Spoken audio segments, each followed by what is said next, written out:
Thank you, everybody, for tuning into the podcast today. I am Mike Monteforte, and we're here with a good friend and colleague of mine. It's Attorney Manny Serra from down in Florida, kind of where I wouldn't mind being right now because our weather is just starting to turn and get a little crisp here. So I'd rather, I think, be down with you guys in the Florida and Fort Lauderdale area, especially. Manny and I have known each other for some time now, a couple of years. We're part of the same marketing group. Manny, thanks so much for taking the time and just agreeing to do the podcast and coming in and talk with me for a bit today. Thank you so much. Oh, it's my pleasure, Mike. Thanks for having me on here, and we'll welcome you down here to South Florida. I'm looking out my window right now. It's beautiful, sunny skies. Maybe we'll throw a pool in the office sometime next summer. There you go. I just got back from Texas. My son had a baseball tournament in Texas, and it was hot, but beautiful. And just coming back into the Boston weather, it's always a little depressing at this time of year. So when I talk to you guys that are down south all the time, I get a little jealous. So Manny, why don't we just jump right into it? If you wouldn't mind, when we start out telling maybe just a little bit about who you are and what you do, and then I'd love to kind of just chat with you and pick your brain about kind of your path into the law and into the career you have now. Certainly. So apologize to any of the listeners. I have a bit of a cough going on, but I'm good. Mike did give me the ability to tap out, but that's not really in our culture down here. So my name is Manny Serra. I'm an attorney down in South Florida. I practice criminal defense. I grew up in Miami. I'm a South Florida kid through and through. Went to the University of Florida. I'm a big Gator. And then went to a smaller school down here, Nova Southeastern. I had a nice scholarship there. Saved some money doing that. While in law school, I was kind of that overachiever. I didn't really do it for any particular purpose other than to just prove that I could do it. Graduated top half of my class, not nearly the top, was on law review, was on moot court, did a law clerk, summer associateship during my time. Met a lot of really cool friends there, people I'm still very close with. Essentially, what I did was kind of just go through law school. And I kind of lost a little bit of who I was, right? You go through it trying to get the big money job, right? Why do you go to law school? Big money job. Right. I ended up working at a nice firm at a law school, making some pretty good money compared to my classmates. My pool into law school, the application was the largest one, I think, in history. We were, after the recession of 2008, coming out of there. I guess everyone was going to undergrad and then law school subsequent to that, or some form of graduate degree. So it was tough. It was competitive, but I kind of hustled to find my way there. And once there, I realized, money isn't everything. So then I left for a passion and I joined the public defender's office in Broward County. I was assistant public defender there for about 3 years. Loved my time there. I got tons of trial experience, met some great friends. And from there, things developed into other opportunities, and I left the PD to chase money again at a civil job. You civil lawyers make all the big money, right? So I went over there and I quickly realized again, right, that money isn't everything. And I went back into my passion, which is criminal defense. I teamed up with Adam Rosen at the Rosen Law Firm. I've been here for quite some time. I see myself here for the foreseeable future. This is my home. It's kind of what I've helped grow with Adam. We've grown tremendously. Our culture, our core values is everything I hold dear to me. And I'm so happy that, I followed my passion towards criminal defense and kind of dropped the whole follow the money thing. And, the money follows you, right? My theory is that if you do what you love, right, you're going to end up making money somehow, some way, so long as you're doing things the right way. And so I was immature and it took me some time to get that. And so that's really my backstory as to how I got into law. There's a lot of little specifics here or there that we can get into, but certainly that's the general kind of view of where I got to the seat that I'm sitting in now. I'm essentially being an integrator. I'm head of the legal product here. Now we've got 5 lawyers, and it's rocking and rolling here. The results we get, the litigation we do, is just far and beyond the competition. So that's my story, kind of encapsulated really quickly. That's perfect. I love, again, hearing just between talking to you and talking to Adam as well about, the way you guys do things and the growth that you guys have experienced and are still experiencing, especially during a really difficult, economic time, to hear about firms that not only sustained through, COVID and lockdown, but also continue to grow and thrive is it's just an impressive thing. So I love to hear about it. I also love to hear a little bit about when you kind of realized that criminal law was the way you want to go. So for me, I was a senior in high school before I decided I wanted to be a lawyer. Right, I was going to be an engineer before that, and then I just said, "The heck with this! This is what I really want to do." And I did my undergrad and majored in criminal justice. And what I learned from the criminal justice program was that I did not want to be a criminal lawyer. So when I first started out, that was the way I was leaning. And then my undergrad and taking that as part of my college education made me rethink that and say, okay, I don't think that's for me. I want to do something else. And then still, I was years into my career before I landed on what I do now, which is estate planning and elder law. And I love doing it and I'm passionate about it. But I know I mentioned this to you before, so I don't do any litigation work anymore. I don't do, contested cases. I don't do divorce, family, any of that type of stuff. But I dabbled in all that when I was first starting. So did you always know, from early on, whether it was in undergrad or was in law school, that, criminal law was of interest to you and that's what you thought that you were going to pursue and where your passion was? No, no. My passion was sports. I love sports. Kind of wanted to do sports journalism for some time. But then an event happened where I was at a bar. I was with some friends. A scuffle kind of ensued.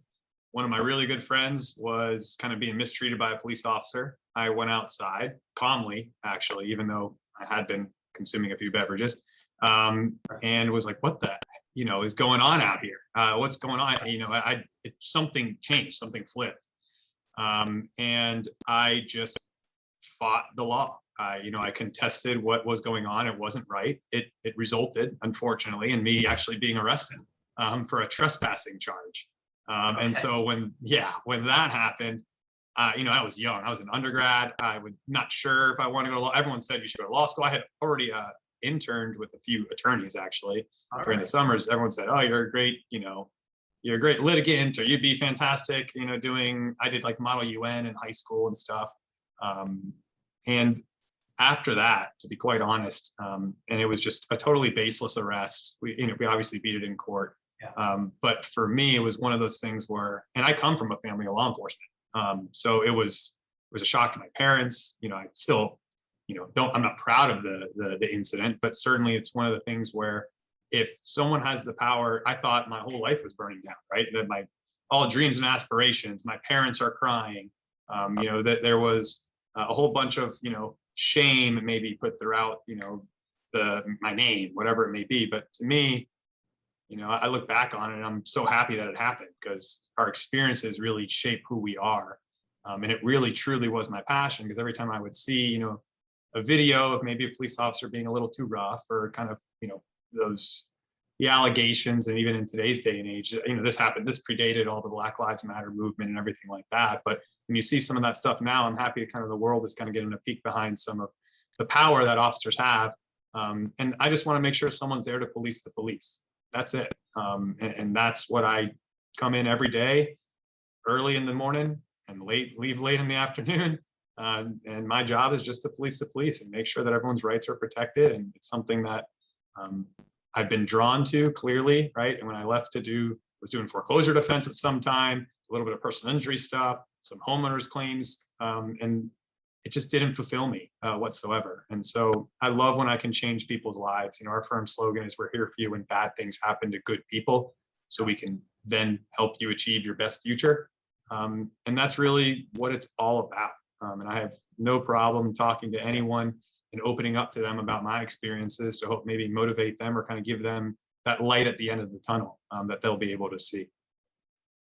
Yeah, and I think, you can clearly demonstrate, how, even though that was something that maybe you say you're not proud of, but you're glad it happened because it set you forward on this path, and you were able to come out of that and be successful. I think that's probably inspirational to people that are in that position. Do you find that having been through that allows you to kind of have empathy with the people that you're meeting with every day because you've been where they are? I mean, I to date, luckily have not been arrested, but even now, I'm a 45-year-old guy, I'd still be scared out of my mind if I were in the back of a police car, and then my mom would still be crying, So having gone through that, does that help you see that, that side of it, and just, make you feel for these folks that are in that position that maybe haven't been treated the way they should have been?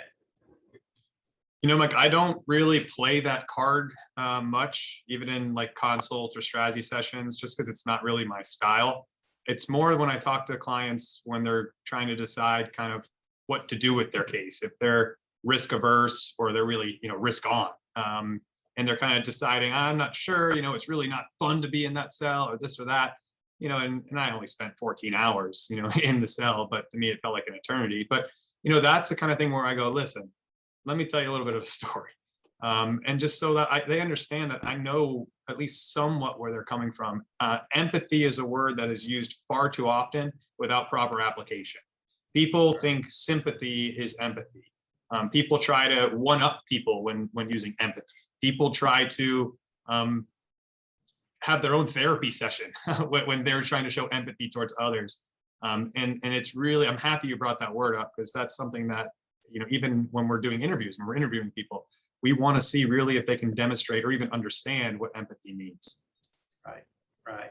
And that's a great point of view on it.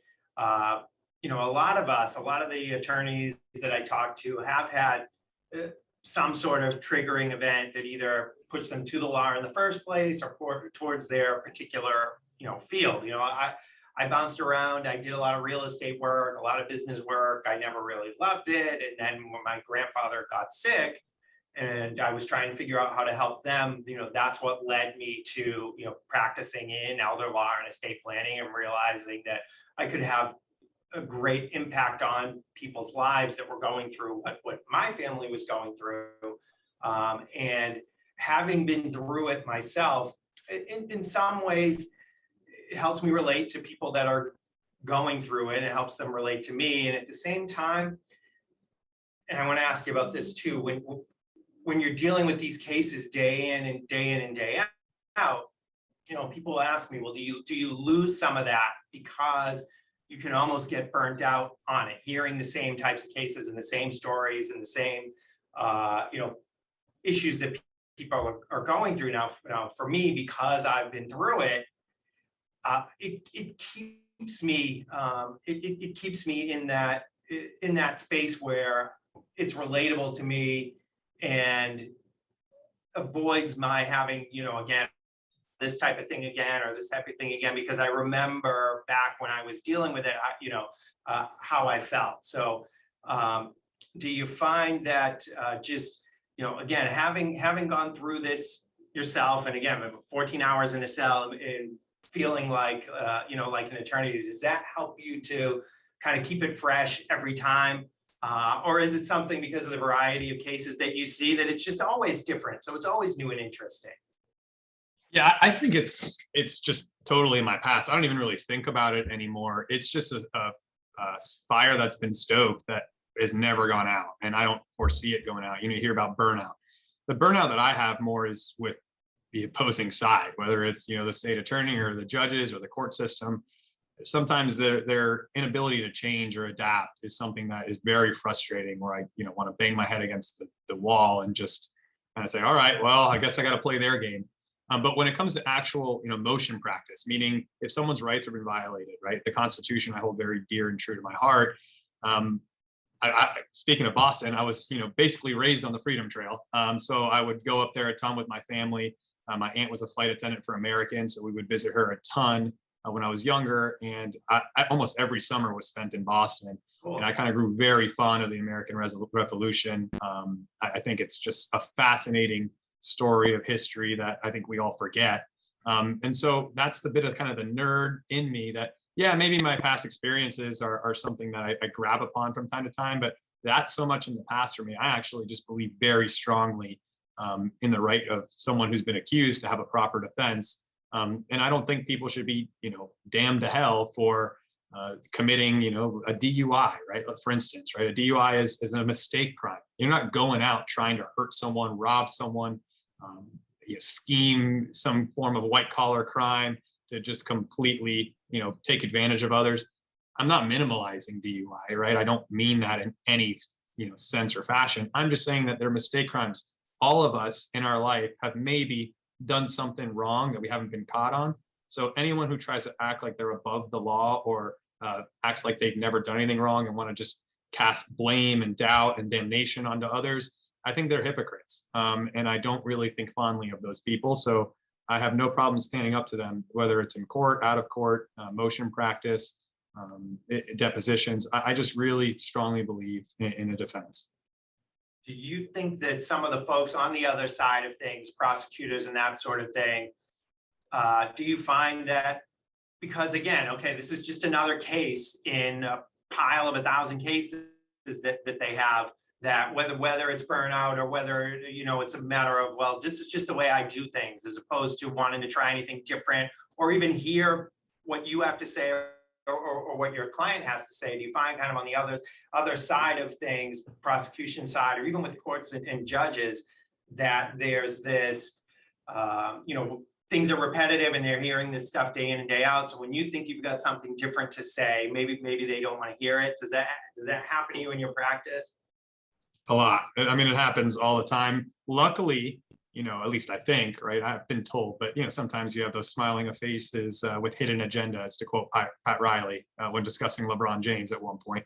But I've heard, that I have a really good reputation throughout the judicial community because my motion practice, I really take it seriously. I don't do form motions. I do tabbed up case law and packets submitted to the judge. And that's something I learned when I was a public defender in order to stand out and really kind of let the judges know that I'm taking this motion seriously because I'm tabbing it up, I'm sending case law, I'm dropping it off to the chambers. It's not some throwaway thing. And if you can't take pride in your own work and you can't take pride in crafting up a unique strategy for your client in motion, and how's the judge or state attorney who deal with thousands of these cases going to give it any really significant attention that it deserves? So, and look, when I was a former public defender, it was tough to handle all of those cases and go in and out of court every day.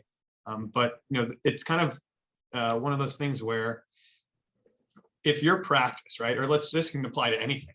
So if we're going off on a different kind of venture here, but if today, right, feels just like another yesterday.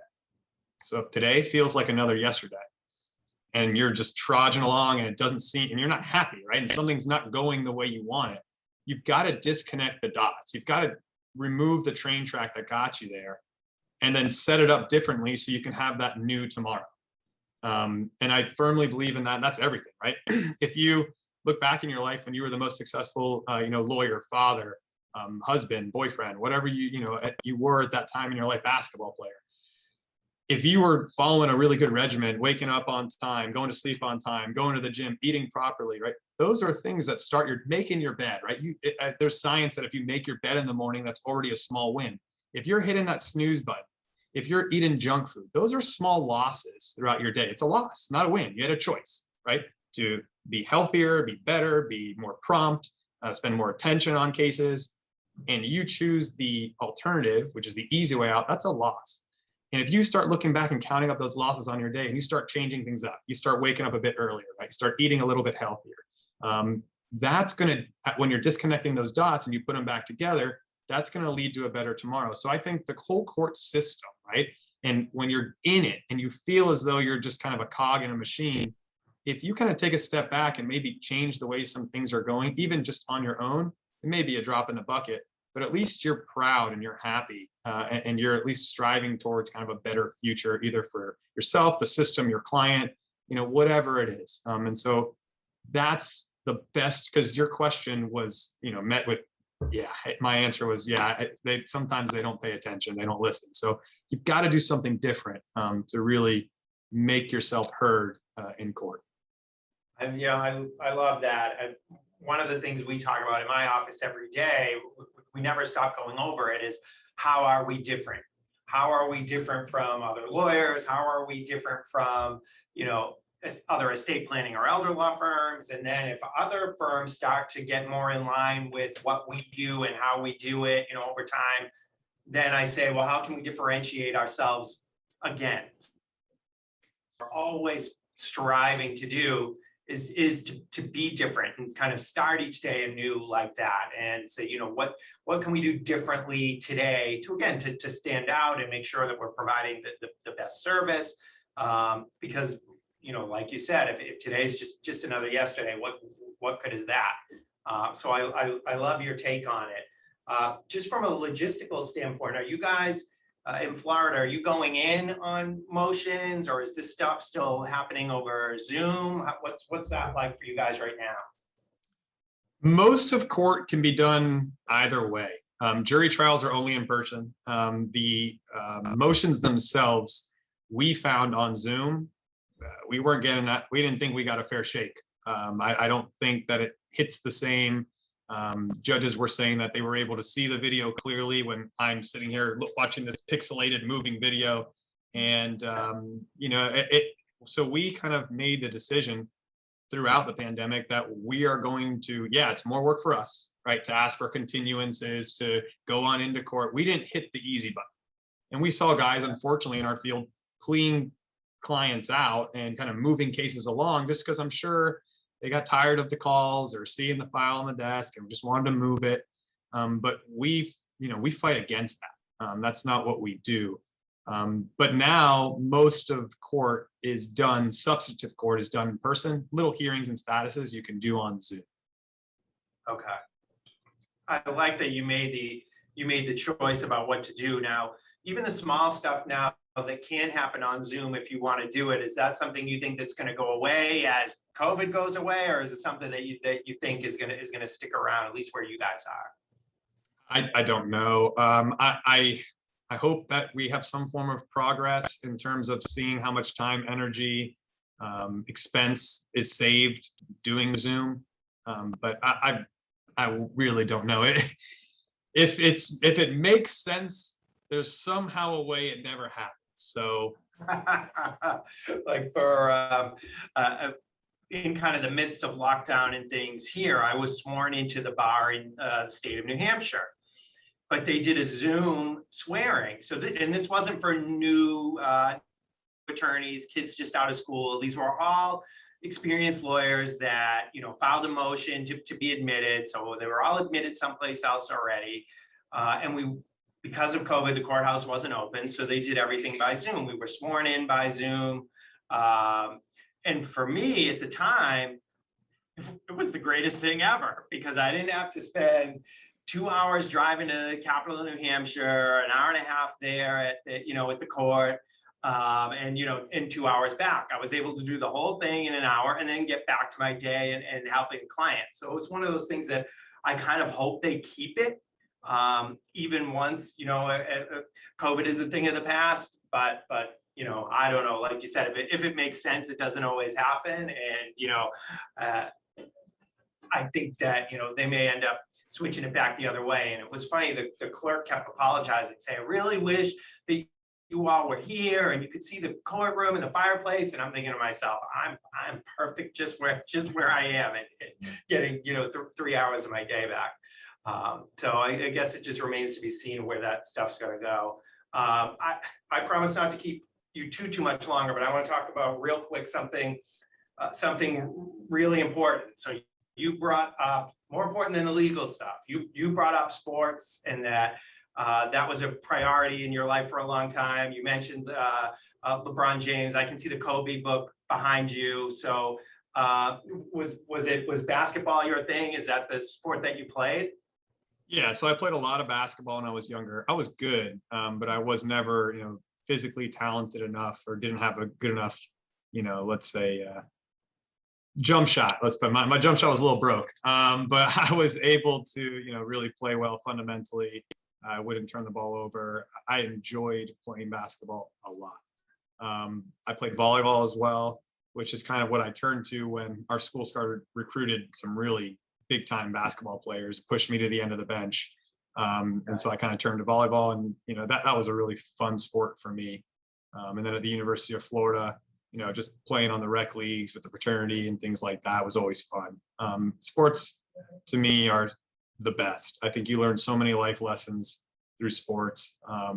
I hope my daughter, gets to experience sporting events, with me as soon as possible. I try and already play a little bit of baseball, soccer, and some even like a little golf swing in the house. But my wife is, really cautious that we may break some things because she still is only 16 months. But no, I love sports. I wouldn't trade my passion of sports for the world. That's awesome. Both my kids are involved in sports. They both play competitively. I coached them both when they were little, soccer and baseball, whatever it was when they were little. Once they got to the point that they knew more than I did, then I backed out of the coaching thing and let the real coaches take over. But they're very important in my kids' lives. They still are. My daughter's a senior, my son's a junior. And just the teamwork and the work ethic that you get from that. I don't think everybody realizes that they think sports aren't necessarily that important, but I see my son and my daughter too. They're almost a different person out there on the field, especially if they feel confident. My son's a catcher, and he stands behind the plate and calls the plays, and he never shuts up. And then put him in a classroom and maybe he raises his hand once or twice, but he's just a quieter kid. But put him out on the baseball field and a switch clicks. So being able to be involved with that as a parent, especially where your daughter is still young and you've got that to look forward to, I'll tell you that as a dad, I'm proud of the way my kids are, and I'm proud of them. They're great students, but a lot of my proudest dad moments just have been the way they've conducted themselves on, in their sport, whether after a win or after a loss, and just, showing character and teamwork and camaraderie. So I love that that's important to you. Do you still get out and play anything now when you have a free 2 minutes and you're not achieving justice for people? Yeah, but before COVID, we had a great basketball game that we would play every Wednesday at a local gym, and it was fantastic. But the gym is a school affiliated with the school, so they won't let us back in. I played volleyball on the beach at Fort Lauderdale nearly every weekend. Recently, not so much, but excuse me. But with sports, for me, I'm not one of those guys that says, "Oh, everyone should get a participation trophy." I think you learn so much about competition in the real world. I'm sorry, you learn so much about the real world through competition and finding a way. We have our fifth core value here is get to yes, right? That's we have 5 core values. Number 5 is get to yes. And when it comes to athletics, you may not be the fastest or the strongest or the most skilled, but you can always strategize and try to win. And if you lose, but you did everything you could, you gave it your best shot, that's an internal win, right? I'm not saying you should get a participation trophy, but right, that you did everything you could, and you get measured. When you play sports, you get measured. And I think that it's not a bad thing. It's really not. And some people, will disagree with me, and that's fine. But I really, really believe that we can learn so much about ourselves and human nature through athletics. I've learned a lot about me through athletics. And I really hope, right, that as we progress forward, that, there is some form of get to yes, right, mentality throughout my child's life, and our friends' lives. But I just think it's very, it's like a gladiator event, right? You're there and you can't run, right? It teaches you can't just hit the easy button out or I quit. In a video game, you can quit, right? In real life, you're on a sport. People are watching you. You got to figure out a way. And I really, really think you learn a lot from that. And yeah, maybe some tough lessons, maybe some crying, right? I was a sore loser when I was a kid. It's a bad loser. And it taught me a lot. Awesome. I love that. All right. Manny, I don't want to keep you any longer. I appreciate you taking the time, talking with me about it. I could talk to you about sports, kids sports and adult sports for hours.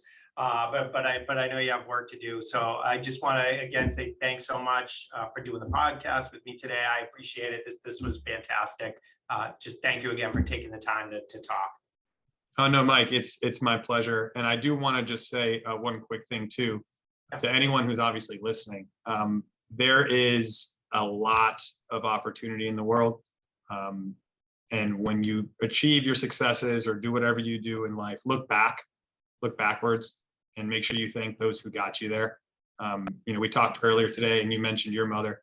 I just can't thank my parents enough for getting me to where I am. I look back now being a young parent and just the sacrifices that they made, whether it's someone giving you a job, giving you a chance on a basketball team, whether it's someone in school, a teacher, allowing you to maybe retake a test that you may think is not that big of a deal, but you look back and those little things really helped get you to where you are. No one got to where you are today without the help of others. So that's my one little message. I hope that everyone's listening is that when you seize those opportunities and you hit that success mark, you look back and thank others. I could thank Sean Harmon for some motivation from me when I was in college as a roommate of mine, and I can just go back and really think about people that helped me get to where I am. So that's my only little message I'd like to leave with.